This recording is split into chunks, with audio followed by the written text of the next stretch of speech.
You're listening to Emmy Award-winning host Jordan J. Adams. And we do have a great show in store for you today. The founder of the Dr. DelRae Detox and Weight Loss System, Dr. DelRae Messer. So glad to have you with us, DelRae. Thank you very much. You were an athlete at the national level, and you were feeling great. You were performing as an athlete at a very high level, and then something went wrong. Tell us about yourself and your journey and how you get into the health field.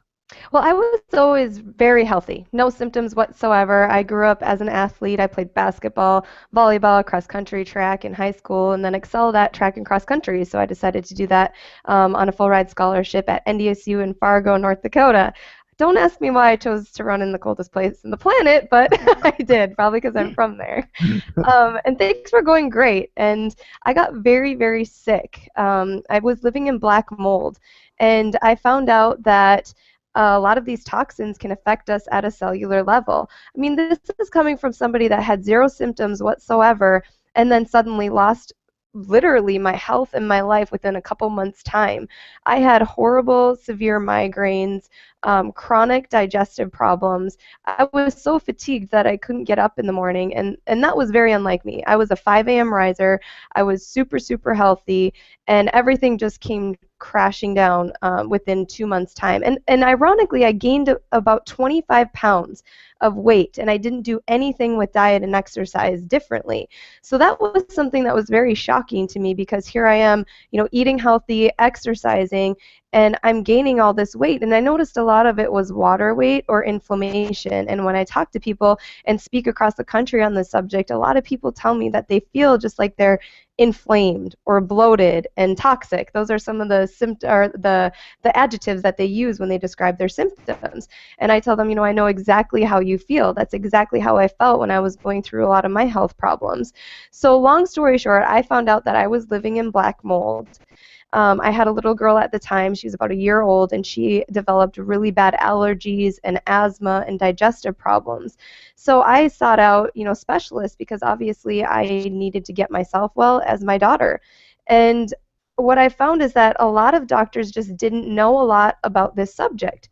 They said, well, you have these symptoms like horrible migraines, so let's do some testing, further testing on your fatigue. So I ended up on what I like to call the medical treadmill. You know how you're running and you get a test after test after test, doctor after doctor, and the only answers you're getting are either A, you're crazy because nothing's wrong with you, there's nothing wrong on your blood work, or B, if it's bad enough, go home and take medications for the rest of your life. Or here you go, give your daughter allergy shots. And I just was not going to do that. So I said, I need to seek out a specialist. And ironically, I believe in divine energy and divine intervention. And sure enough, somebody showed up in my life, and he was a cellular toxicity specialist. So he started asking me questions about my environment. Well, I had never thought of that. I didn't know about my apartment with black mold. I didn't know about growing up on a farm and growing up on a 20,000-acre farm, running those country roads with crop planes above me, spraying pesticides. So I had high levels of arsenic and lead in our well water. So all of these things combined, and not only that, we talked earlier about the chemicals that women use, right? The amount of chemicals that we have in our personal care products, household cleaners. In fact, by the time a woman leaves her home in the morning, she uses on average 515 different chemicals. Wow. From her shampoo to makeup to skincare. So these were things that I really was completely uneducated about. I had no idea. And when I speak, I tell people that toxicity is kind of like a bathtub or a bucket filling up with water. It's only a matter of time before what happens. It overflows. Right. So it's our environment. And the problem with toxicity is you can't say that this one apple with pesticides in it is going to cause a migraine headache, right? And you can't say that the Glade plug-in next to you at work or the mold that could be coming from the vents in your home or workplace. We can't pinpoint just one thing as a problem. Or how about the casings of electronics or some of the things that they spray on mattresses and kids' clothing now? All of these flame retardants. We can't say those one things are going to cause this health problem. But the problem is, Jay, is that it is the bioaccumulation over time of these small exposures that add up to be a big deal in the long run. That's why a lot of companies get away with it. You know, the industrial companies can get away with all of these ingredients and chemicals because we can't say that just one is causing this. So it's very interesting. It's such an epidemic, and everybody knows this intuitively. The country's falling apart at the seams health-wise, and yet because of this isolation model that you're talking about, when you isolate one of these chemicals and one of these toxic substances that that these industries are putting into our homes, they say, well, you can't prove it, it can't be tracked, but it is an accumulation. And when I look at how many people are sick, and I went through this same exact thing. I know exactly what you're talking about. I got sick. It was an accumulation. And when I would go to the doctors, it was always that it's all in your head. You don't know what you're talking about. We can't see anything, so there's nothing wrong with you. Here, go take this pill. But intuitively, I got that the pill wasn't going to fix me, and that I needed to do something. And ironically, I had the same kind of divine intervention type of person. I was actually walking on the beach feeling pretty sorry for myself, and a woman who must have been 187 years old, sweet little old lady, came up to me, and we started chatting, and she had a little health food store on Gulf Boulevard in Reddington Beach, and she took me in and started teaching me about herbs and about probiotics and detoxing, and it changed my life. It changed my whole understanding of health.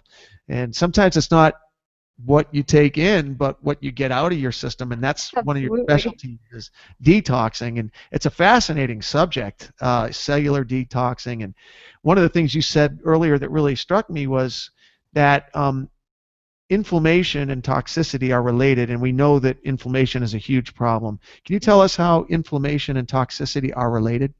Absolutely. Well, inflammation is one of the leading causes, if not the leading cause, of chronic disease in our country right now. And inflammation is one of those funny things because it actually can be good for us in the short term. For example, it's an appropriate response, is what I'm trying to say. Our body is always giving us an appropriate response to some kind of stressor in our environment. And that's just looking at health in a different way. And just to pre-frame this, when we talk about why I chose to go into a natural healthcare profession versus the medical profession, it's not because I don't respect that. You and I were talking about how amazing it is if we're in a car accident, which I just saw just before the show here. Thank goodness we have these amazing emergency care people to take care of us when we're in need. Or if your blood pressure is 200 over 100, don't come to me. Right. Go to somebody that you need to get something at that time and get it taken care of. But if you want to prevent what's going on in our country and raise yourself and your kids healthy, that is not the system that's working. It's failing, and it's failing miserably. And the reason why is we don't have the right paradigm. We look at our body like it's supposed to break down. We have a family history of cancer, diabetes, stroke, heart disease, so we're destined to get it. In fact, that's not the case. We know genetics play a very, very little role in our health long term, but our lifestyle choices are what are going to turn our genes on or off, and we are in control of that. Now that we know inflammation is the leading cause of chronic disease in our country, heart disease, cancer, diabetes, stroke, all of these things that kill the most amount of Americans, we're linking it back to inflammation. Well, what is it? If you go sprain your ankle on a curb right now, you step off the curb, you twist your ankle, what happens to it? Swells up and gets red. It does. It gets all swollen. That's inflammation. So your brain is sending these little chemical messengers to that area in your body. They're called cytokines to heal it. And that's appropriate. Thank goodness we have that, because you don't want to go walk around and destroy your ankle after you've just hurt it. So that's your body giving you an appropriate response. Well, what's happening is because of the amount of chemicals we're exposed to, the food and processed food that we're consuming, what's in our water, and all the chemicals around us, we have this low-grade systemic inflammation going on in our whole entire body. In fact, that is what's causing the breakdown of our body at an earlier and earlier age. I mean, we look at kids now. We look at kids and how they are the sickest generation on the planet that has ever existed. Did you know that kids that were born in the year 2000, that's the first year that kids will not outlive their parents? Yeah, amazing, isn't it? Mm. It is. And it's due to inflammation. When you were a child, did you know another child with a peanut allergy? Nope. Allergies in general. No, I didn't know anyone who was allergic to anything. Absolutely. Or did the teacher have chronic fatigue or fibromyalgia? No such words back then. Restless leg syndrome? Nothing. Of course not. These are names. All of these diseases are basically a label. They're a little printed label for symptoms that people are experiencing because of raised inflammation in their body. So it really is as simple as this. What causes inflammation and how do we avoid that? Because if we know, and studies are showing, this isn't just Dr. DelRae's research. This is the New England Journal of Medicine, the Lancet. These are the biggest journals in the world that are telling us this is the cause of chronic disease. So one of the things that raises inflammation the fastest are heavy metals and toxins and chemicals. In fact, Dr. Oz, I don't know if you watched Dr. Oz. I am a fan because I love the education of that show and just how it opens up with the visuals of this communication. He was talking about how there's heavy metals in even organic products now. Wow. Because if these organic products are coming from overseas, for example, brown rice protein, he was saying have some of the highest levels of different heavy metals. So heavy metals can cause a chain reaction of inflammation in our body. I grew up around lead well water and lead on the farm. So I had very high levels of lead. I had 4 amalgam fillings. We know amalgam fillings in our mouth, the silver fillings. Right. They're not silver. Do you know what they are? Mercury. Exactly. And this is a very touchy subject. It's one of those things that can go both ways because I have a brother that's a dentist. Oh, paradise. The dinner table. I can imagine the dinner table in North Dakota there. Absolutely. Christmas is a very interesting time. We all just choose to disagree and love each other. That's nice. That's nice. But the problem with that is no matter what, when you have a metal in your mouth, if you drink something hot, if you're chewing, it's a constant leaching of these things. Now, we don't have to even argue whether it's healthy or not. We know that it's not healthy for us to have a metal in our body that's leaching into our cells. And not only that, avoiding all of these other sources of metals like canned foods. Canned foods have high levels of different metals as well as different BPAs, which are byproducts of plastics. And we'll go over some of the toxins. Am I going to have to get my organic chicken breast from Costco? No, I think you're good there. Okay. They have these great cans that's perfect for traveling. It's organic chicken breast from Costco, and they're so convenient. Yes, as long as it's canned food, I really try and tell people, as long as it's infrequent, then you're okay. If it's a daily thing, multiple times a day, then we're going to get in trouble. Right. But the problem with inflammation is it's happening at a cellular level. And when I speak, I know that doctor means teacher, correct? So if you're going to a doctor that's not willing to teach you how to be healthy, you're not going to the right person. So when I teach the fact that we're made out of cells, aren't we? About 76 trillion cells. So how healthy we are is how healthy we are at a cellular level. Most people don't remember this. This is 8th grade biology. I don't know if you can picture your teacher talking about the nucleus and the mitochondria of your cells, but I can picture her. Mrs. Beggs. Right. So. Oh, Mr. Flato. Nice. I know. Everybody remembers. It's quite funny. Our cells have a lipid bilayer, means 2 layers, a bilipid membrane. So there's 2 layers of fat, which is why we are lacking in our country probably the most essential nutrient, and that's good fats in our diet. The worst thing that we ever did as a country was in the 1970s when we decreased the amount of fat in food. What did we do? We replaced it with carbohydrates and sugar. Yeah. And artificial sweeteners. So that was the worst thing that we ever did. If we would have left the fat in food, you're much better eating a whole egg than eating just the egg white. You're much better eating fatty foods that are good fats, like coconut oil and avocado, because all of these have essential fatty acids that are very, very important for that cell membrane. And actually, it's made out of cholesterol, too. That's another huge myth that if you want a great book on heart disease, it's called The Great Cholesterol Myth. Everyone should read it. Who's I the could do author? Do you remember the author's name? it's two doctors. I can't Okay. remember right off the top of my head because I borrowed it to so many people. Or lent it, I Well, I lent it mean, to so many if people. people Excuse put me. in the great cholesterol myth into Google, I mean, it'll come up. That's for a Absolutely. specific name, yeah. Yes. If anybody is on statins or cholesterol-lowering drugs, you might be floored, absolutely floored, about some of the research that's coming out about them. The Mm. side effects, the fact that they really don't work to decrease your risk of a heart disease. Because heart disease, or heart attack, excuse me, heart disease and stroke have everything to do with inflammation and high blood pressure.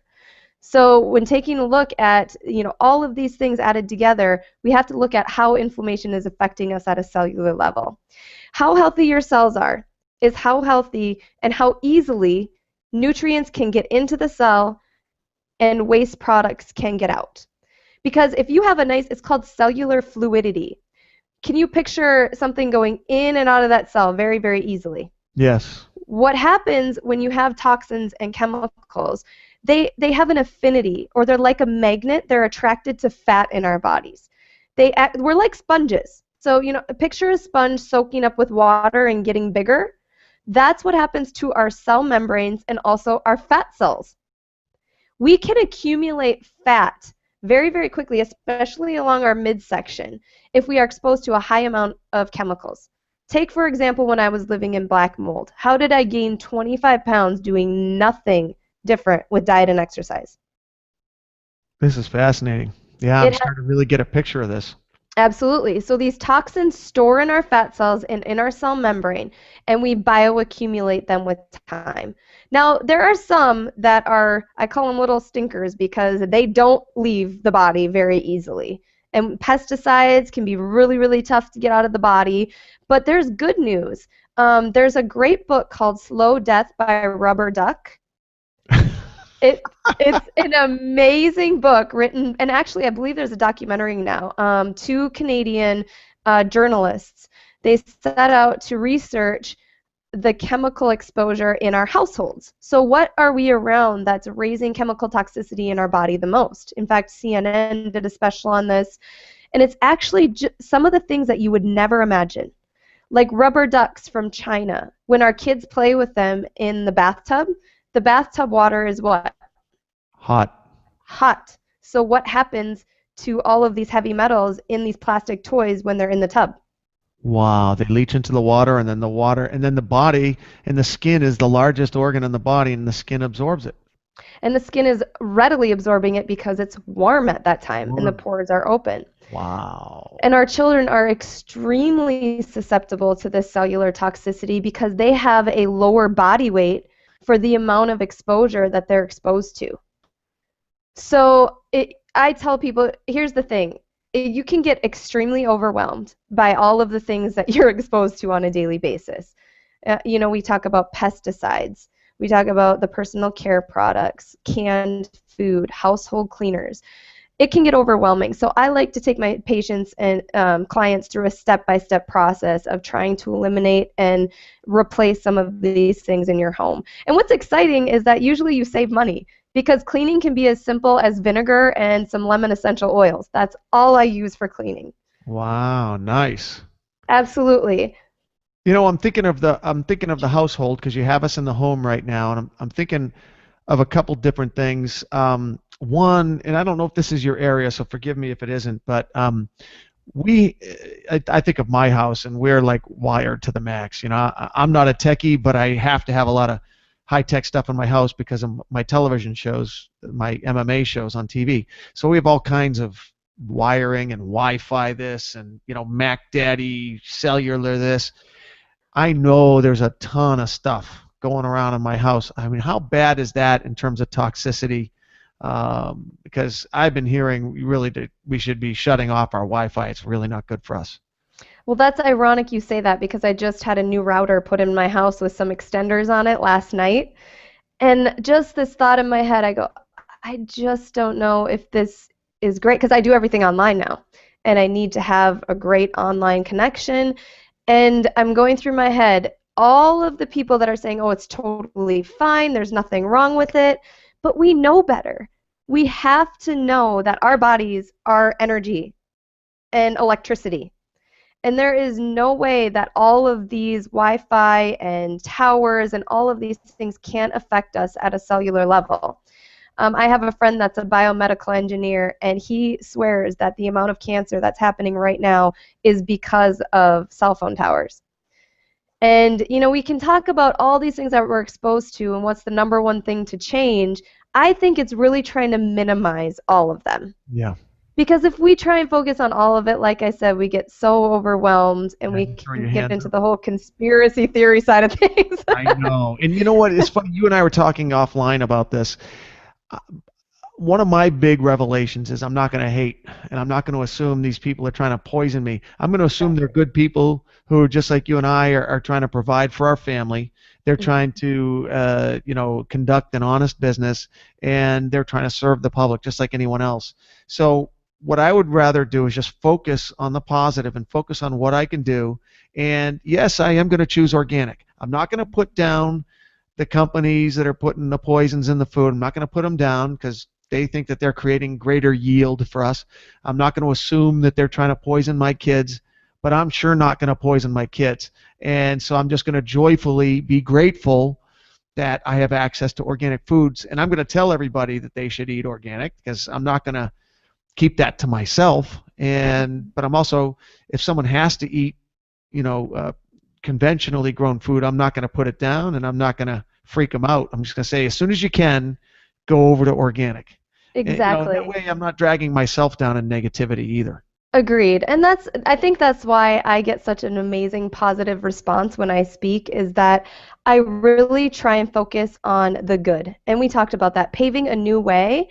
Something that's great about organic too, because that is something that comes up all the time whenever I speak. It's, well, I can't afford that. It's going to break my budget. It's extremely expensive to choose all organic foods. And guess what? I totally agree with you, which is why the Environmental Working Group came out with a list, and they come out with a new list every single year called the Dirty Dozen list. If you're not aware of this list, you can actually sign up for their email list, and they will send it to you for free, and they keep you posted on a lot of the things that have chemical exposure in our daily lives. That's why I like to stay up to date on a lot of that information. This year, and most years, what we focus on is choosing organic food that has a soft shell, meaning blueberries, apples, peaches, nectarines, all of these, bell peppers, these things that can soak up pesticides that have a soft outer coating.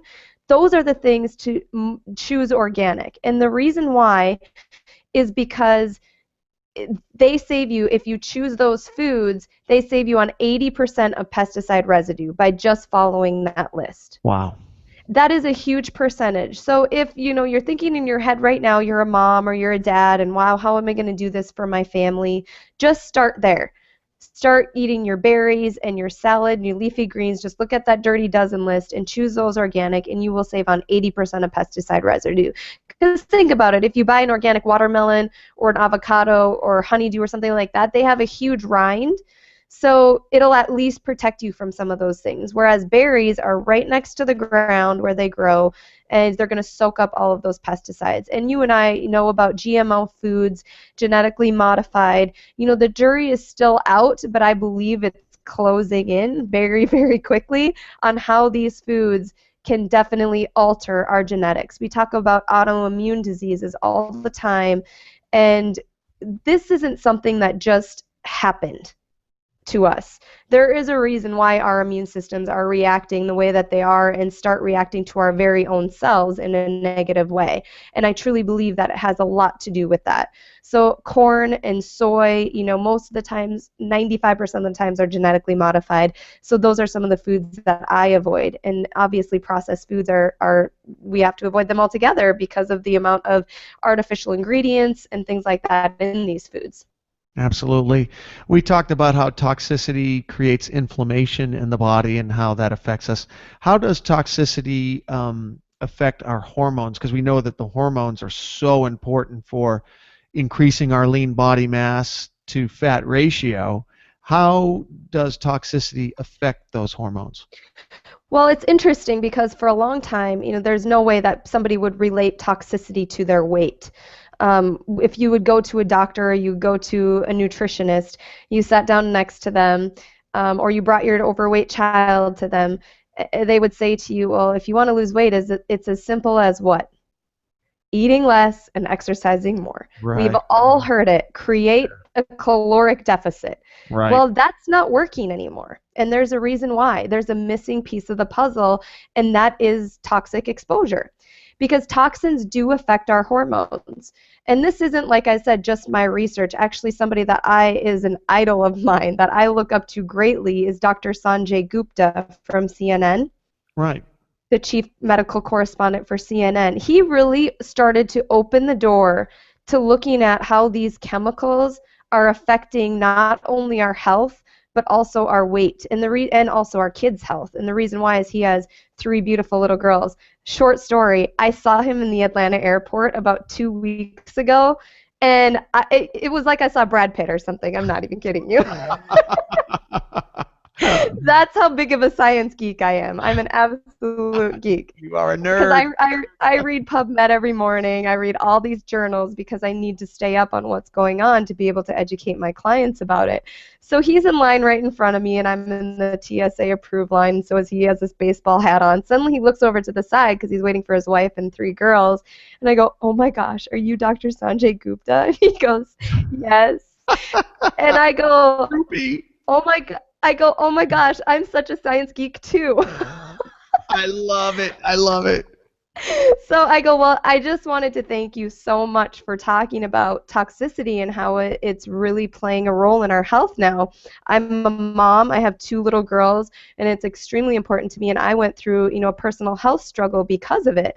And so we got to talking, and he's absolutely incredible. But some of the research that he talks about is how these byproducts of plastics, so for example, BPAs, these byproducts of plastics are hormone mimickers.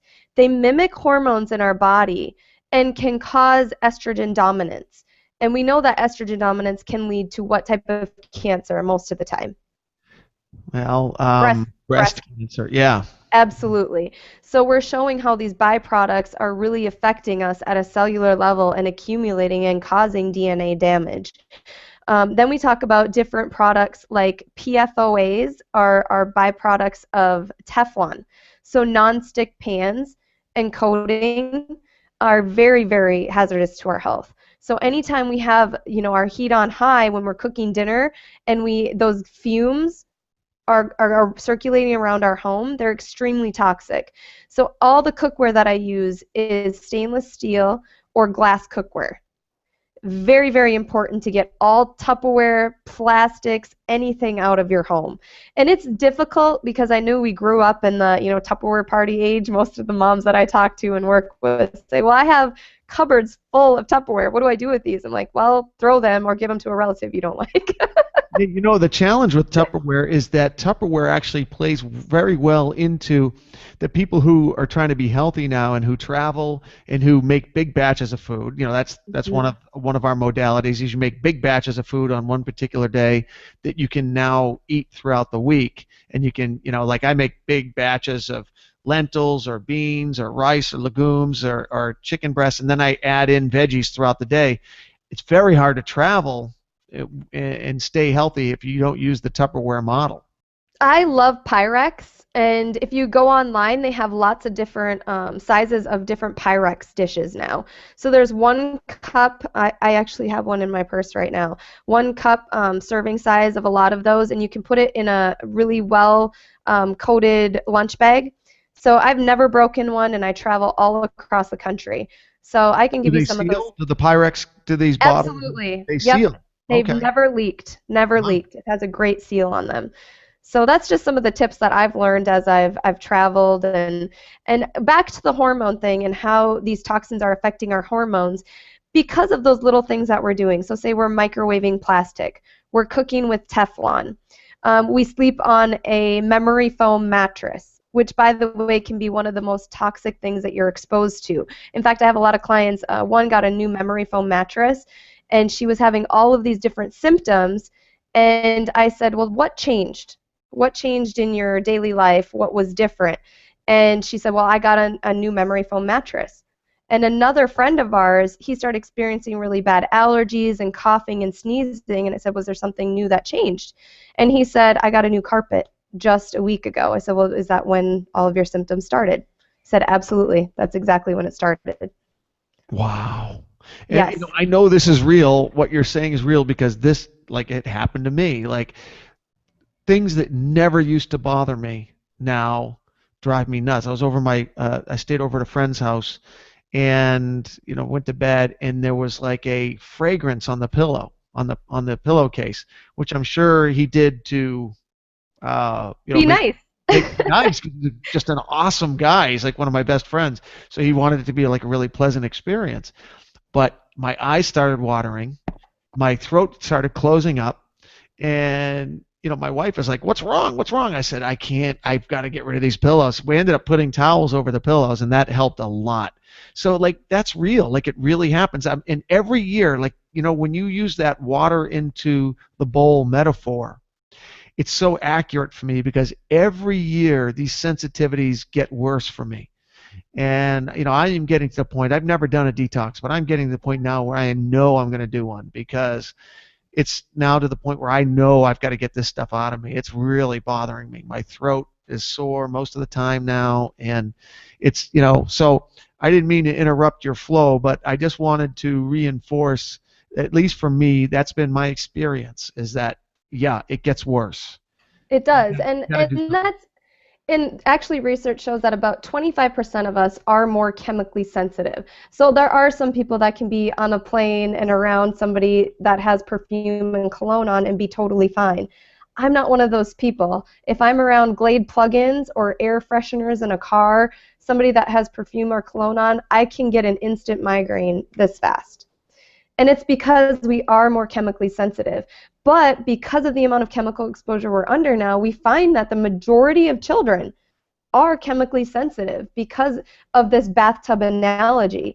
And one quick note, the reason why kids are born sicker and sicker is because about 232 different chemicals, and this is tested, can be found in the umbilical cord blood of mom, being passed to baby.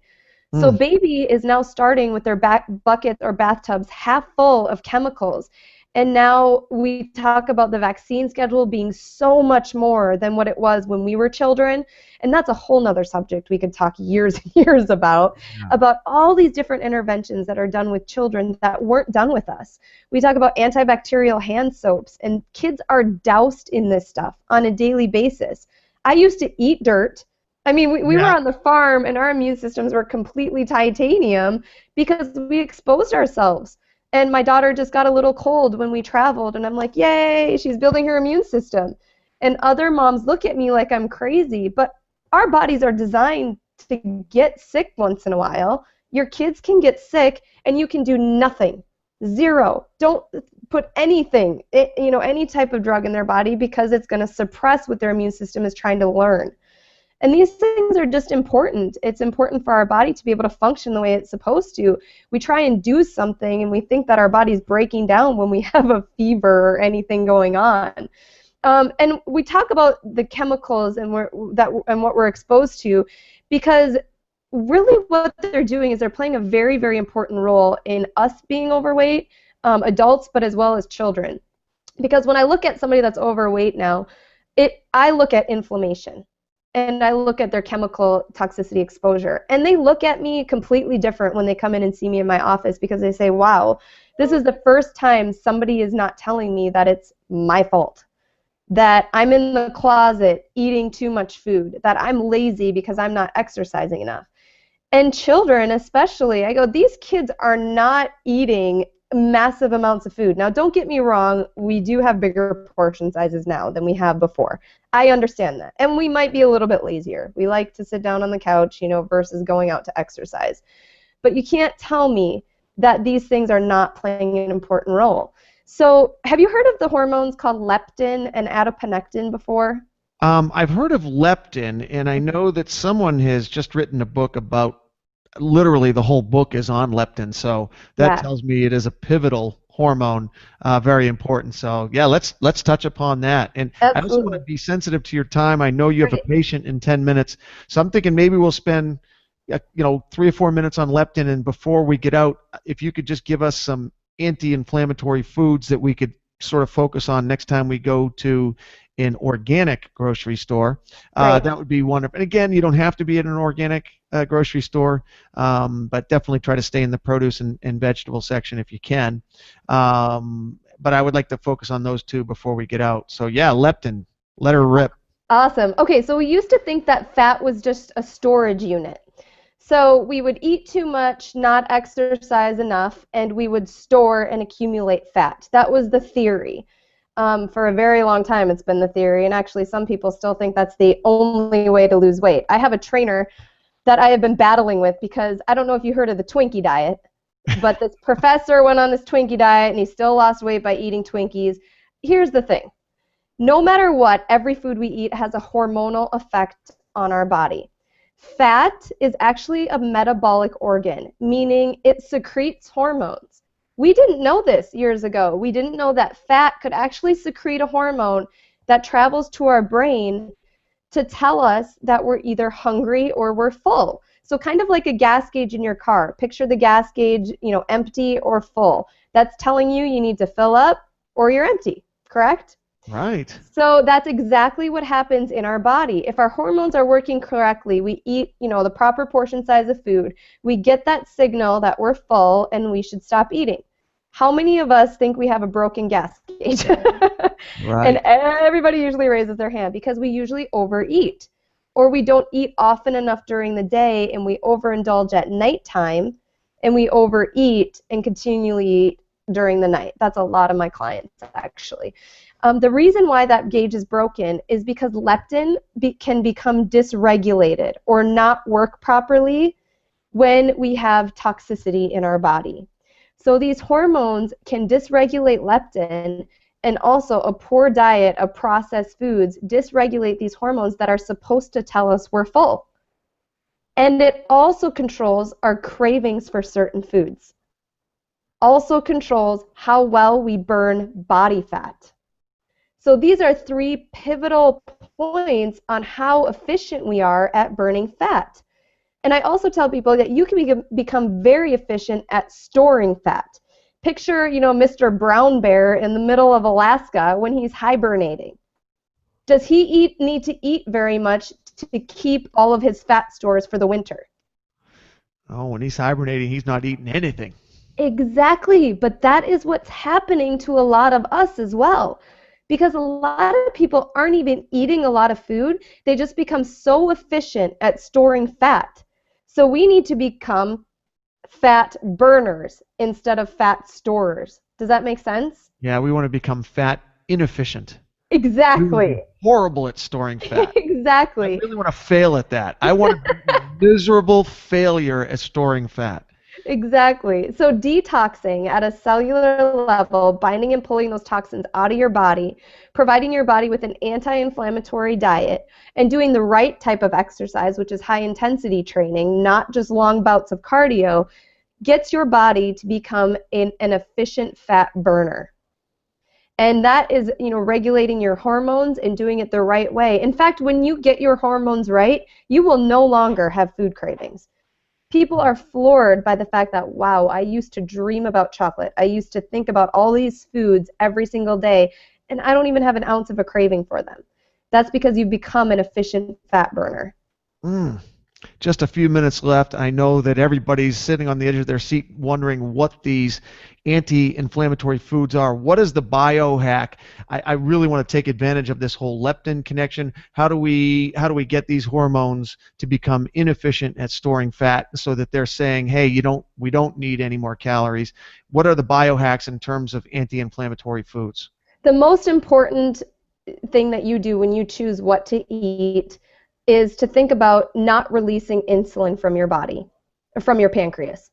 Insulin is a fat storage hormone, and leptin can get dysregulated when we have a lot of insulin being released. So what raises insulin in our body? Sugar.